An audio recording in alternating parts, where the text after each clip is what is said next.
السلام علیکم دوستو، ایک بار پھر ویلکم بیک۔ امید ہے آپ سب خیریت سے ہوں گے۔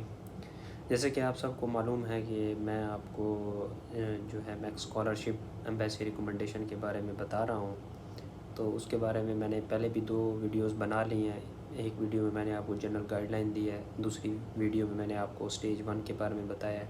سٹیج 1 جو تھی وہ آپ کی ڈاکومنٹ سبمیشن کے بارے میں تھی اور انیشیل اسکریننگ کے بارے میں تھی۔ نیکسٹ اب ہم سٹیج 2 کے بارے میں جانیں گے۔ اس ویڈیو میں میں آپ کو سٹیج 2 کے بارے میں پراپر بتاؤں گا۔ سٹیج 2 میں آپ کا جو ہے وہ انٹرویو آ جاتا ہے اور انٹرویو کے ساتھ آپ کا ٹیسٹ آ جاتا ہے۔ تو پہلے ٹیسٹ ہوتا ہے، پھر انٹرویو ہوتا ہے، اور یہ یاد رہے کہ جب آپ ڈاکومنٹ سبمٹ کرتے ہیں اور اس کے بعد آپ کو جاپان ایمبیسی سے میل آئے گی کہ آپ جو ہے وہ سلیکٹ ہو گئے ہیں، تو پھر آپ کا جو ٹیسٹ ہوگا اور انٹرویو ہوگا۔ اور یہ صرف ان کو ہی میل سینڈ کرتے ہیں جن کو یہ سلیکٹ کرتے ہیں، اور جن کو سلیکٹ نہیں کرتے ہیں ان کو کوئی میل وغیرہ کسی طریقے سے انفارم نہیں کرتے۔ تو اگر جن کا ٹائم زیادہ ہو جائے تو وہ یہ سمجھ لیں کہ وہ سلیکٹ نہیں ہوئے۔ ویڈیو سٹارٹ کرنے سے پہلے آپ سے ریکویسٹ ہے ہمیشہ کی طرح کہ چینل کو سبسکرائب کریں، ویڈیو کو لائک کریں۔ چلیں اپنی ویڈیو سٹارٹ کرتے ہیں۔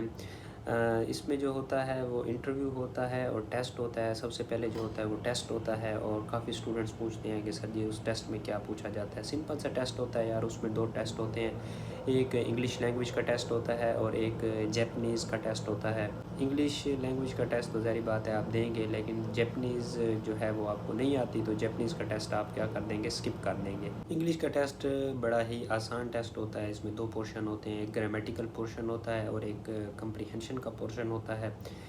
گرامیٹیکل جو پورشن ہے اس میں آپ کے پاس 2 پارٹس ہوتے ہیں۔ پہلے پارٹ میں وہ پوچھتے ہیں آپ سے کہ فل ان دی بلینکس، یعنی آپ نے اپروپریٹ ورڈ جو ہے وہ فل ان دی بلینکس میں جو ہے وہ ایڈ کرنا ہے، اور اس کے علاوہ آپ سے پوچھتے ہیں کہ آپ کو 2-3 سنٹینس دیے جاتے ہیں، اور اس میں یہ پوچھا جاتا ہے کہ اس میں سے گرامیٹیکلی رونگ سنٹینس کون سا ہے، تو آپ نے اس کی نشاندہی کرنی ہوتی ہے۔ تو اس کے علاوہ آپ کو ایک پیراگراف دیا جاتا ہے، پیراگراف میں فلنگ دی بلینکس ہوتی ہیں اور اس میں نیچے آپشن دیے ہوتے ہیں، اور آپ نے ان فلنگ دی بلینکس میں اپروپریٹ ورڈ جو ہے وہ ایڈ کرنا ہوتا ہے۔ تو یہ گرامیٹیکل ایک پورشن ہوتا ہے اور بہت ہی ایزی ہوتا ہے، مطلب آپ کو اگر انگلش آتی ہے تو آپ اس کو آسانی سے حل کر لیں گے۔ اس کے بعد پھر کمپریہنشن پہ آ جائے۔ کمپریہنشن میں آپ کو سارا پتہ ہے کہ ایک ڈیٹیلڈ پیراگراف دیا ہوتا ہے اور پیراگراف کے نیچے کویشچنز ہوتے ہیں، آپ نے پیراگراف کو پڑھ کے ان کویشچنز کے آنسر جو ہیں وہ دینے ہوتے ہیں۔ تو یہ ایک انگلش کا ٹیسٹ ہوتا ہے، اور یہ جو ٹیسٹ ہے 60 منٹ کا ٹیسٹ ہوتا ہے، بڑا ہی آسان ہوتا ہے۔ اور جب یہ آپ ٹیسٹ دے دیتے ہیں تو پھر اس کے بعد جیپنیز ٹیسٹ آ جاتا ہے۔ جیپنیز ٹیسٹ کے بھی لیول ہوتے ہیں، یعنی کہ آپ بگنر ہیں، یعنی آپ کو بیسک انڈرسٹینڈنگ ہے، یا انٹرمیڈیٹ لیول پہ آپ کو جیپنیز آتی ہے، یا ہائی لیول کی آتی ہے، تو آپ نے تو اس کو بالکل اسکپ کر دینا ہے۔ لیکن میرا مشورہ یہ ہے کہ آپ اس کو اسکپ نہ کریں، اس میں آپ کچھ نہ کچھ لکھیں، یعنی آپ اپنا نام جیپنیز میں لکھ دیں، یا 2-3 سنٹینس جو ہیں وہ آپ یاد یعنی کریں تو وہ آپ لکھیں، کیونکہ یہ آپ کو جو ہے پلس پوائنٹ ہے آپ کے لیے کہ آپ جیپنیز تھوڑی سی سیکھ کے 1-2 سنٹینس، کیونکہ جاپان میں سب سے بڑا مسئلہ جیپنیز کا، اگر آپ کو جیپنیز آتی ہے تو جاپان میں آپ کی بہت زیادہ ویلیو ہوتی ہے۔ تو آپ نے وہیں 1-2 سنٹینس لکھ دیا یا اپنا نام جیپنیز میں لکھ دیا تو یہ بہت اچھی بات ہے، اچھا امپریشن جائے گا۔ جب یہ آپ ٹیسٹ دیتے ہیں تو اس سے نیکسٹ ڈے آپ کا انٹرویو ہوتا ہے، اور انٹرویو میں آلموسٹ 6 ممبرز ہوتے ہیں۔ اس میں سے جو 3 پروفیسرز ہوتے ہیں وہ ہمارے یعنی پاکستان کی کنٹری کے ہوتے ہیں، 2 آفیشلز ہوتے ہیں جاپان سے، اور ایک کوارڈینیٹر ہوتا ہے جاپان ایمبیسی سے، یعنی ٹوٹل یہ یعنی کہ 5 ممبر ہو گئے، 3 پاکستانی پروفیسر، 2 جو ہیں وہ جاپان کے آفیشلز، اور ایک جو ہے وہ ایمبیسی کا بندہ ہوتا ہے، اور یہ 1 گھنٹے کا تقریباً انٹرویو ہوتا ہے۔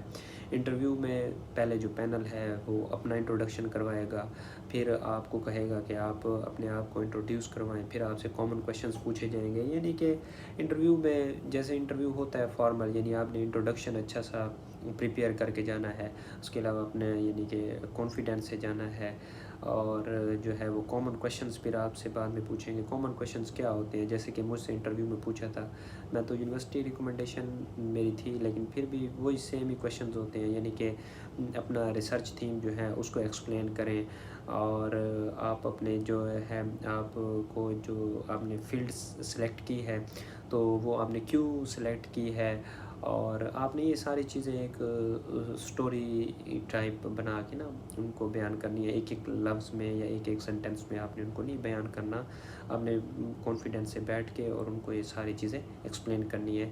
اور آپ سے پوچھ سکتے ہیں کہ آپ نے میکس پہ کیوں اپلائی کیا ہے، دوسرے اسکالرشپ بھی تھے، آپ نے ان پہ اپلائی کیوں نہیں کیا، تو اس کے بارے میں آپ کو یعنی کہ کویشچن کے بارے میں انڈرسٹینڈنگ ہو۔ اس کے بعد آپ کی موٹیویشن پوچھیں گے کہ آپ جاپان آ کے آپ یعنی کہ کیا کرنا چاہتے ہیں، یا آپ جاپنیز لرن کریں گے نہیں کریں گے۔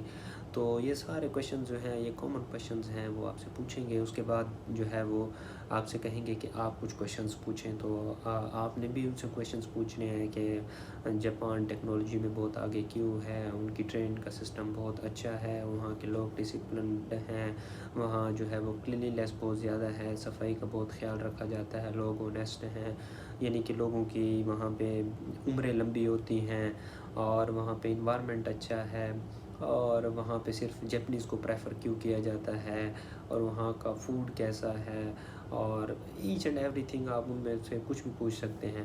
تو اس طرح سے آپ نے یہ اپنا انٹرویو کرنا ہے، جتنا کانفیڈنس سے بیٹھیں گے، جتنا آپ یعنی کہ ان کو سٹوری ٹائپ بتائیں گے تو اتنا آپ کے لیے فائدہ ہے، آپ کے چانسز زیادہ ہیں آپ سلیکٹ ہو سکیں۔ تو یہ ہماری دوسری سٹیج تھی، دوسری سٹیج میں ہم نے ٹیسٹ دیا اور پھر انٹرویو آپ کا ہوا۔ تو نیکسٹ جو ہے وہ تھرڈ سٹیج ہوگی، تھرڈ سٹیج ہوگی کہ یونیورسٹیز کیسے سرچ کرتے ہیں، وہ تو میں نے پہلے ہی آپ کو بتایا ہوا ہے۔ تو آپ نے جو ہے وہ یونیورسٹیز جو ہے وہ سرچ کرنی ہے، تو یہ جو ہے وہ ایزی ہے یونیورسٹی سرچ کرنا، تو اس کی ویڈیو بھی میں ایک بنا دوں گا۔ تو یہ ہماری سٹیج 2 تھی۔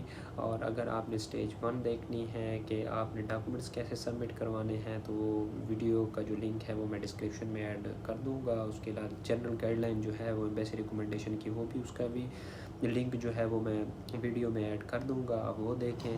تو باقی اگر آپ کا کوئی کویشچن ہو تو میرا واٹس ایپ بھی گروپ ہے، میرا فیس بک گروپ ہے، آپ اس پہ مجھ سے رابطہ کر سکتے ہیں۔ نیکسٹ ویڈیو تک کے لیے آکاش خان کو اجازت دیں جی، اللہ حافظ۔